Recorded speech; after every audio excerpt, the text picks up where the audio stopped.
10억짜리 봉투 하나에 사람 인생이 이렇게까지 뒤틀릴 줄 아무도 상상 못했었거든요. 옥내 장례식이 끝난 지 며칠 되지 않았는데요. 이상철 집안에는 여전히 상복에서 빠져나오지 못한 공기가 가득했습니다. 밥상에 둘러앉아 있어도 젓가락 소리만 날 뿐 누가 먼저 말을 꺼낼 엄두도 못 내고 있었어요. 그 사이에서 박성재는 조용히 자리만 지키고 있었는데 그가 마음을 기대고 있는 사람은 이제 할머니도 부모도 아니라 수빈이라는 사실이 누구보다 본인에게 제일 낯설었습니다. 반대로 수빈은 더 힘들었습니다. 조옥래의 손을 잡고 모델 일정을 함께 뛰어다니던 날들이 이제는 사진 속 추억으로만 남았기 때문이었죠. 장례를 치르고 난 뒤 이수빈은 갑자기 시간이 너무 많아졌습니다. 메이크업 영상을 찍으려고 카메라를 켜도 말이 잘 나오지 않았고 쇼핑몰 피팅 일정도 한동안 미루고 싶다는 생각만 들었습니다. 그럴 때마다 연락을 해오는 사람은 늘 같았어요. 수빈아, 밥은 먹었냐? 화면에 뜨는 이름 박성재. 그런데 어느 날부터인가 성재의 안부 전화와 메시지를 가로채듯 끊어버리고 싶은 사람이 나타납니다. 바로 고성이었는데요. 성희는 남편 박진석 몰래 탐정을 고용했습니다. 이유는 단 하나였습니다. 요즘 저것이 왜 저렇게 사람 같지 않게 웃고 다니나? 회사에서 돌아오는 아들의 표정, 퇴근 후 자꾸만 핸드폰을 보는 습관, 늦은 시간 카페 앞에서 포착된 모습들까지. 성희는 모든 변화를 내 허락 없이 나타난 여자 때문이라고 확신했습니다. 며칠 뒤 탐정이 내민 사진 속에는 생각보다 너무 평범한 여자가 있었습니다. 수수한 니트, 무명 브랜드 가방, 화장기 거의 없는 얼굴. 성희는 코웃음을 쳤습니다. 얘가 우리 성재 옆에? 외모가 못마땅해서가 아니었어요?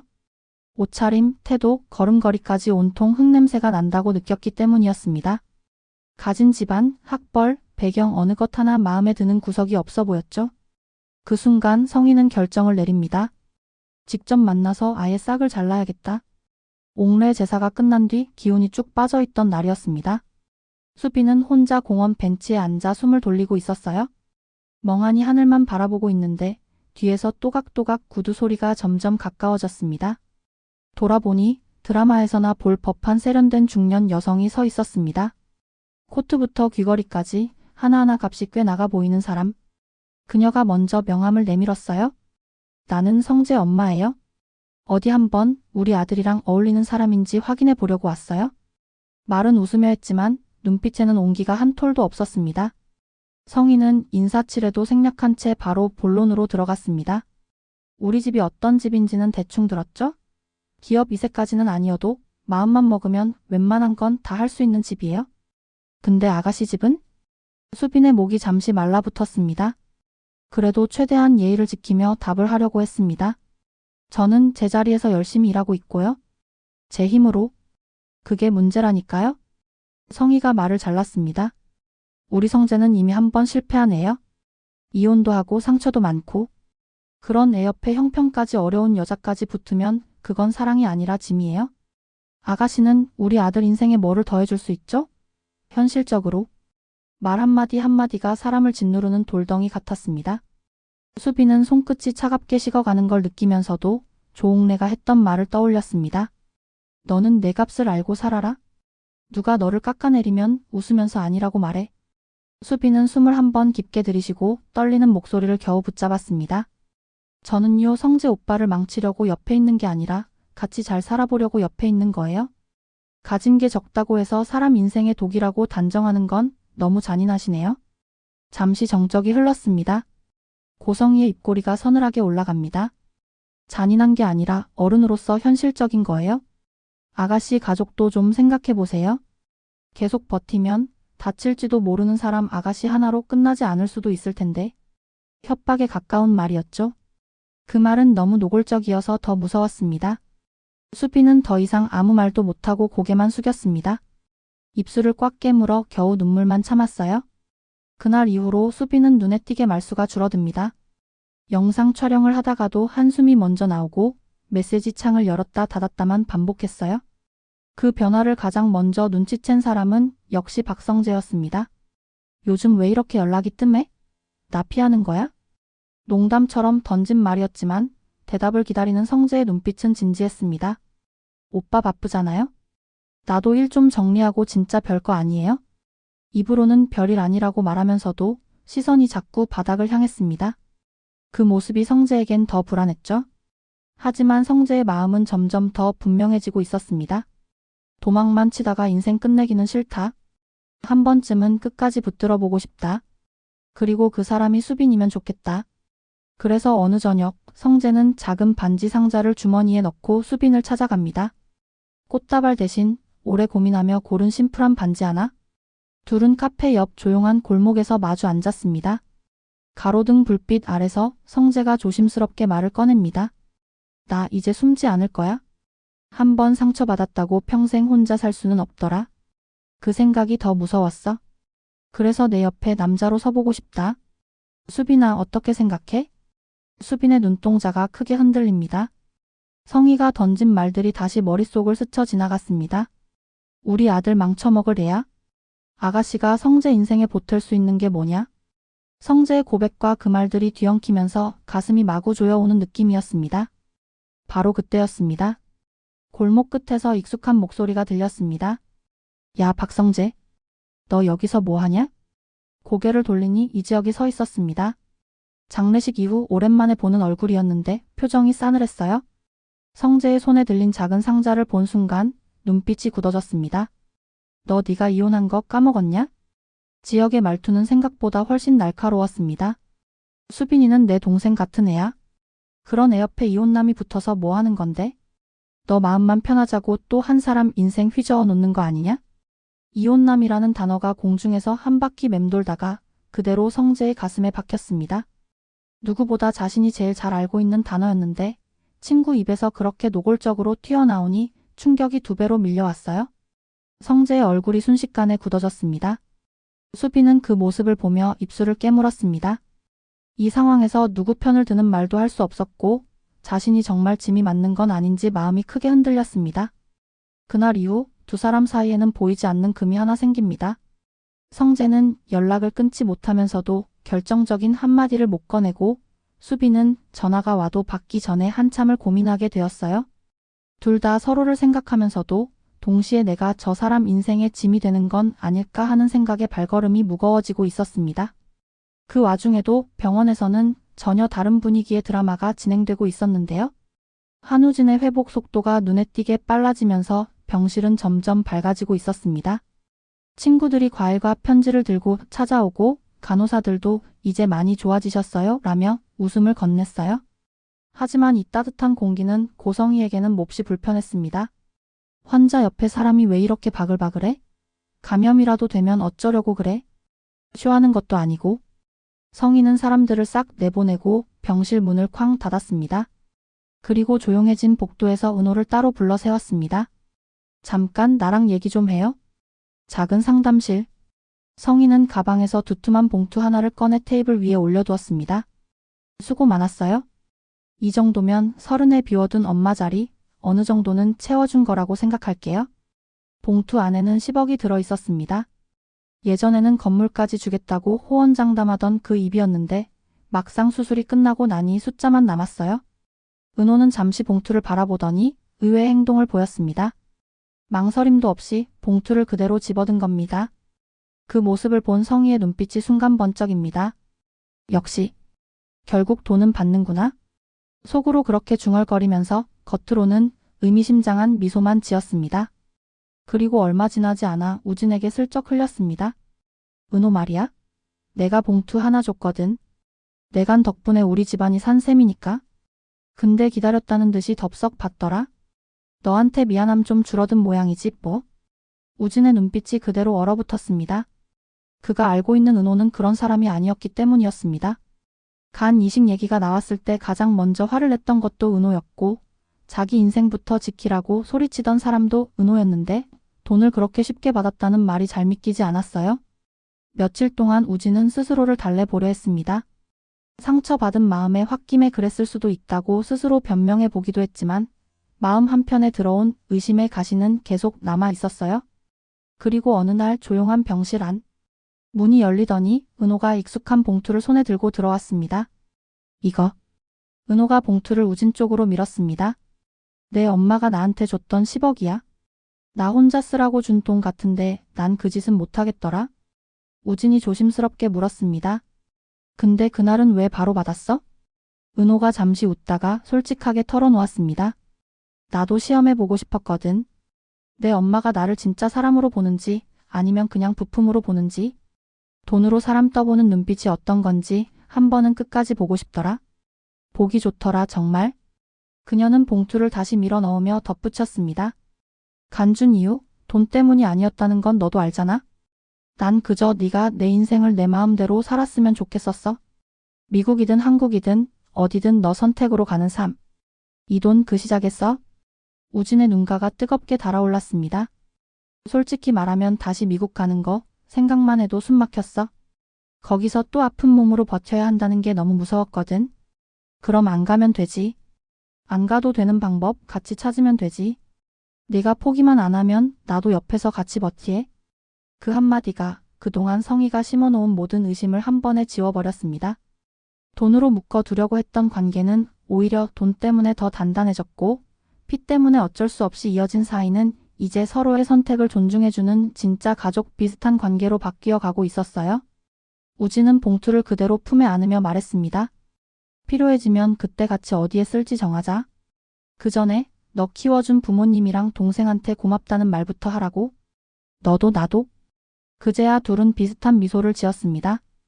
피와 돈 그리고 선택. 복잡하게 얽힌 세 가지가 처음으로 같은 방향을 가리키는 느낌이 드는 순간이었죠. 한편 회복이 어느 정도 안정되자 은호도 다시 회사로 복귀합니다. 집에만 있자니 오히려 이것저것 더 떠오르고 아무것도 안 하고 있는 자신이 더 싫어지더라고요. 그래서 조용히 출근 날짜를 잡고 사무실 문을 열었는데요. 본인 말고 이미 누군가가 먼저 출근해 있었습니다. 책상 위에는 몸에 무리 가지 않는 차가 종류별로 놓여 있었고 의자 높이는 딱 맞게 조정돼 있었어요.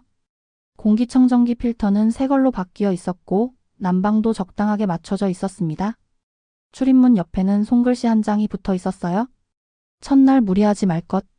어느 잔소리꾼 드림. 이 잔소리꾼의 정체는 말할 것도 없이 이 지역이었습니다. 왜 이렇게까지 해요? 은호가 반쯤 웃으면서 묻자 지역이 아무렇지 않은 척 대답했습니다. 내가 없으니까 회사가 너무 재미없었거든. 솔직히 말하면 내가 더 심심했어. 그날 오후 거대한 꽃바구니 하나가 사무실로 들어왔습니다. 다시 돌아와줘서 고맙다는 문구와 함께요. 직원들이 다 같이 쳐다보는 가운데 송장에는 보낸 사람 이름이 명확하게 적혀 있었습니다. 보낸 사람 대표 이지혁. 순간 분위기가 이상하게 달아올랐습니다. 이미 소문은 돌만큼 돌았거든요. 대표님 진짜 대놓고 직진하시는 스타일이네. 우리 실장님 행복하면 우리는 야근도 버틴다. 사실 직원들은 이미 알고 있었습니다. 이지혁이 며칠 전 회식 자리에서 슬쩍 말해둔 적이 있거든요. 나 지은호 실장 많이 좋아합니다. 그러니까 괜히 이상한 소문 내지 말고 둘 다 일하기 편하게만 좀 도와줘요. 그 말을 들은 이후로 회사 사람들은 둘 사이를 대놓고 응원하는 분위기가 됐습니다. 정작 은호만 빼고요. 은호는 알고 있었습니다. 수술대 위에서 눈이 감겨갈 때 맨 마지막으로 떠올랐던 얼굴이 누구였는지, 깨어났을 때 가장 먼저 찾았던 사람이 누구였는지, 그 모든 순간에 이지혁이 있었다는 걸요. 그래서 그의 직진이 가벼운 장난이 아니라는 것도 잘 알고 있었습니다. 그렇다고 해서 지금 당장 나도 좋아해요 라고 답하기에는 또 겁이 났습니다. 간신히 다시 시작한 일상을 감정 하나로 흔들어 버릴까 봐 두려웠거든요. 그래서 은호는 스스로 기준을 하나 세웁니다. 지금은 너무 멀리 밀어내지만 말자. 대신 쉽게 잡히지도 말자. 당분간은 튕기면서 버티는 쪽을 선택하기로 한 거죠. 한편 이지환과 박영란은 또 다른 단계의 선택을 앞두고 있었습니다.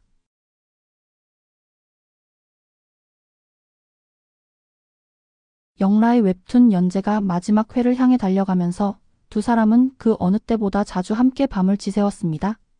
지환은 운전기사 겸 보디가드라는 직함이 무색할 정도로 거의 공동 작가처럼 움직이고 있었어요. 이 엔딩 너무 착한 것 같지 않아? 조금 더 세게 가요? 보는 사람들 속 뒤집어 놓는 게 진짜 예술이죠. 마지막 컷을 완성한 날, 영란은 펜을 내려놓고 한참을 원고만 바라봤습니다. 그리고 조용히 입을 열었어요. 이제 오빠 일도 여기까지네. 지환은 일부러 가볍게 웃었습니다. 그렇지 뭐. 이제 기사도 그만두고 다른 데 취직도 알아보고 나도 내 인생 좀 찾아야죠. 말은 농담처럼 했지만 그 안에 담긴 진심을 영란은 놓치지 않았습니다. 최근 들어 지환이 조금씩 거리를 두고 있다는 걸 이미 눈치채고 있었거든요.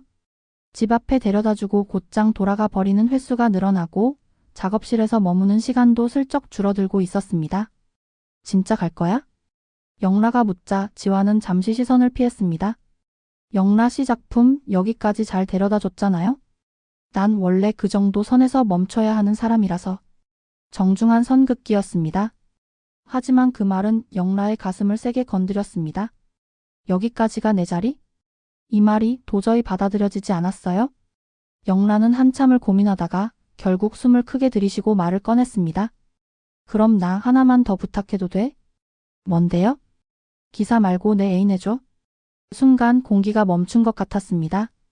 지환은 아무 말도 하지 못하고 영라를 바라봤고 영라는 이번만큼은 물러서지 않겠다는 눈으로 그 시선을 그대로 받아냈습니다. 지난번에 키스했잖아? 난 그날 이후로 그 생각만 나더라. 오빠가 옆에 있어서 버텼어. 작품도 집안도. 그러니까 도망가지 말고 그냥 나 좋아한다고 해. 나도 오빠 좋아하니까. 지환은 그 말을 들으며 그동안 내리눌러 왔던 감정들이 한꺼번에 밀려 올라오는 걸 느꼈습니다. 박영라를 좋아하지 않았던 게 아니었습니다. 오히려 너무 좋아해서 자신이 끼어들면 그녀 인생이 망가질까 봐 스스로 거리를 두고 있었던 거였죠.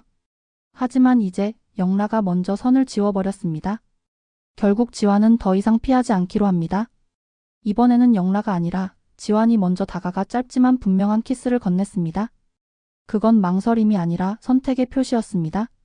그 순간 두 사람은 알고 있었습니다. 이 길이 절대 편한 길은 아니라는 걸. 고성이가 이 사실을 알게 되면 어떤 폭풍이 몰아칠지 누구보다 잘 알고 있었어요. 그럼에도 불구하고 그래도 한 번쯤은 내 마음대로 사랑해 보자는 마음이 두 사람을 같은 방향으로 밀어붙이고 있었습니다. 그리고 또 한 사람, 자신의 과거와 정면으로 마주해야 하는 시간이 찾아오고 있었습니다. 이지혁이었죠? 어느 저녁 회사 로비에 낯익은 실루엣이 나타납니다. 또박또박 울리는 하이힐 소리, 과하지 않게 화려한 액세서리, 자신감이 묻어나는 눈빛. 정보아였습니다. 예전에 이지혁과 미묘하게 얽혀 있었던 여자이자 지금은 하늘건설 정 회장의 딸로 살아가고 있는 인물이었어요. 오랜만이네요, 선배. 무슨 일이야? 여기까지 찾아올 일은 아닐 텐데. 보아는 잠시 말문을 고르더니 준비해온 서류를 꺼냈습니다. 선배 아버지 일 이제는 알아야 할 것 같아서. 서류 안에는 여러 회사 이름, 압박성 메일, 이상한 인사 기록들이 뒤섞여 있었습니다. 하늘건설 정 회장. 내 아버지야? 선배 회사에 압박 넣고 투자 막고 엉뚱한 낙하산 내려보낸 거 전부 우리 집에서 한 짓이야. 그때 이상철 아저씨까지 같이 잘려나간 거 나 이제야 알았어. 이 말을 듣는 순간 이지혁의 머릿속에서 지난 몇 년이 한꺼번에 되감기기 시작했습니다. AP그룹 인수전이 뜻대로 안 풀렸던 이유, 마지막 순간에 뒤집혔던 투자, 아버지의 황급한 정년퇴직. 그 모든 걸 그는 자기 능력 부족 탓으로만 돌려왔습니다. 그런데 알고 보니 애초에 판이 기울어져 있었던 거였습니다. 집으로 돌아와 이상철의 방문 앞에 선 이지혁은 한참 동안 문고리만 잡고 있었습니다. 들어가야 한다는 걸 알면서도 쉽게 손이 돌아가지 않았어요. 결국 문을 열고 들어가더니 말보다 먼저 행동이 나왔습니다. 그대로 바닥에 꿇어앉은 겁니다. 아버지 미안합니다. 이상철이 놀라서 아들을 쳐다봤습니다. 이지혁은 고개를 깊이 숙인 채 말을 이었습니다. 저 아버지 인생 망쳐놓은 나쁜 아들인 줄만 알았어요? 근데 아니었더라고요. 그래도 그동안 한 번도 제대로 물어보지 않고 마음대로 원망하고 도망친 건 제 잘못이니까요. 그게 제일 죄송해요. 한참 동안 방 안에는 아무 말이 없었습니다. 이상철은 천천히 자리에서 일어나 아들의 어깨에 손을 올렸습니다. 내 탓만은 아니었잖냐? 나도 그때 제대로 말해줬어야 했는데 괜찮다. 지금이라도 알았으면 됐다. 그 말 한마디에 이지혁의 어깨에서 힘이 빠져나갔습니다. 둘은 말없이 서로를 끌어안았습니다. 옥내가 떠난 빈자리가 여전히 크게 느껴지는 밤이었지만 동시에 서로를 더 꽉 안을 이유도 분명해진 순간이었어요. 그동안 말하지 못했던 미안함과 오해가 조금씩 녹아내리기 시작했습니다. 옥래의 죽음 이후 이 집안에는 묵혀있던 감정들이 하나씩 터져 나오고 있었습니다. 박성재는 사랑 앞에서 또다시 도망칠 것인지 아니면 이혼남이라는 낙인을 스스로 깨고 나올 것인지 갈림길에 서 있습니다. 이수빈은 자신이 누군가의 짐이 아니라 진짜 동반자가 될 수 있다는 걸 어떻게 증명할지 고민하고 있고요. 한우진과 은호는 피와 돈, 그리고 선택으로 얽힌 관계를 어떻게 새롭게 정의할지 한 걸음씩 나아가고 있습니다. 이지환과 박영란은 세상이 뭐라 하든 서로를 선택해보기로 마음먹었고 그 선택의 대가를 감당할 준비를 조금씩 하고 있습니다. 그리고 이 모든 판 위에서 여전히 돈과 지위를 믿고 움직이는 사람.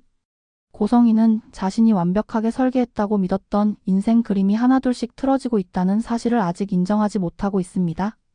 이제 남은 질문은 하나입니다. 사랑과 가족 그리고 돈 사이에서 이 사람들은 끝내 무엇을 붙잡게 될까요?